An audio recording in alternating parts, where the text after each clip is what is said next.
Bonjour à toutes, bonjour à tous, c'est Zine Blzraq du cabinet Yalinor Conseil, ingénieure en industrie agroalimentaire et consultante en qualité, sécurité et environnement.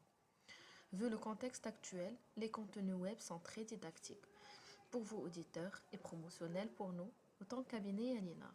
C'est alors que j'ai décidé de lancer des capsules rapides et j'espère seront très efficaces. Le premier thème concernera la méthode de résolution de problèmes. Je commencerai d'abord par l'outil diagramme de Pareto, un outil simple et efficace qui m'a toujours fasciné. On verra quand et comment l'utiliser.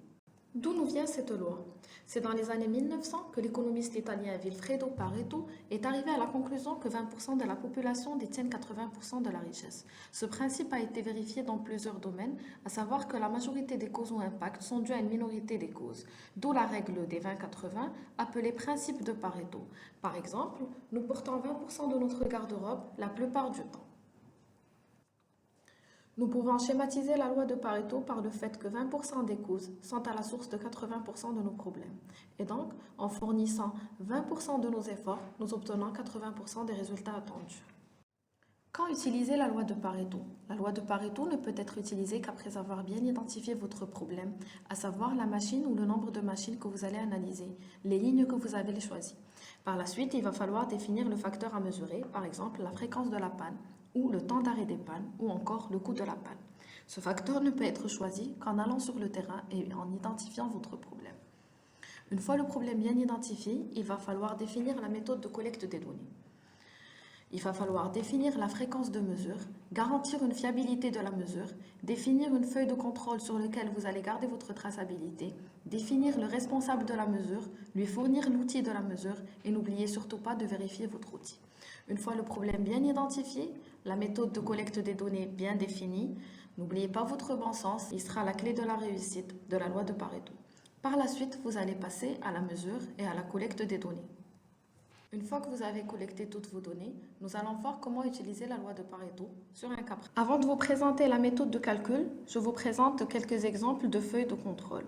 Donc ici, le but est d'avoir le temps d'arrêt pour une machine donnée. Donc nous avons identifié la machine, la ligne sur laquelle elle se trouve et peut-être aussi l'opérateur qui y travaille pour plus de traçabilité.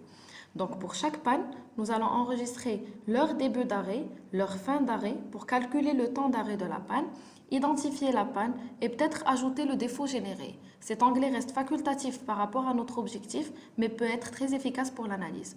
Pour le deuxième exemple, nous allons calculer et identifier les défauts pour chaque produit. Donc nous allons choisir le produit que nous allons analyser, identifier les quantités de chaque défaut généré. Pour le troisième exemple, donc nous allons prendre nos machines et identifier le nombre de pannes qui ont été générées par chaque machine et ajouter le coût d'intervention pour chaque machine. Donc le choix de votre facteur à analyser dépendra de vos objectifs. Avez-vous comme objectif la réduction des coûts de maintenance ou encore l'amélioration de vos performances et de vos rendements ou la réduction des taux de non-conformité? Tout dépendra de votre objectif final. Le choix doit être fait minutieusement. Donc par la suite, nous prendrons comme exemple le calcul. Donc nous allons prendre comme étape une étape de peinture. Nous allons voir les défauts générés.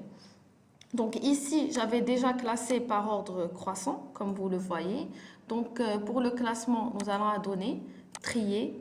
Donc nous choisissons la colonne que nous avons envie de classer, donc c'est la quantité, du plus grand au plus petit.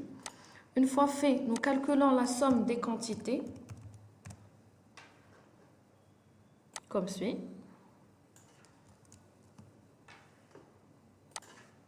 Une fois fait, nous calculons la somme des quantités, comme suit.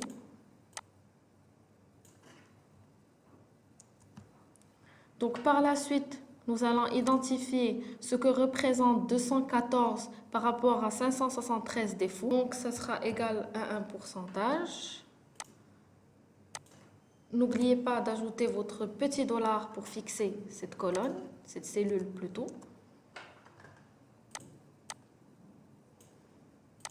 Donc pour le cumul, la première est égale à elle-même. La deuxième est égale à 25% plus la cellule d'avant. Vous pouvez soit étendre la méthode de calcul comme ça, sinon, pour comprendre le principe, elle est égale à 18 plus 63% comme vous le voyez ici. et ainsi de suite. Donc, elle est égale à celle-là plus la précédente. Comme vous le voyez, donc ici, on a déjà 81% des défauts. Et donc, le fait d'agir sur la présence de grains, la couleur non homogène ou la présence de cloques, nous allons agir sur 81% des non-conformités générées par l'étape de peinture. Une fois que nous avons identifié nos défauts, il va falloir émettre un plan d'action sur la base d'autres outils de la qualité. Quel outil proposez-vous? Quel outil souhaiterez-vous voir dans notre prochaine capsule? J'attendrai vos commentaires. Abonnez-vous à la chaîne. À très bientôt. Au revoir.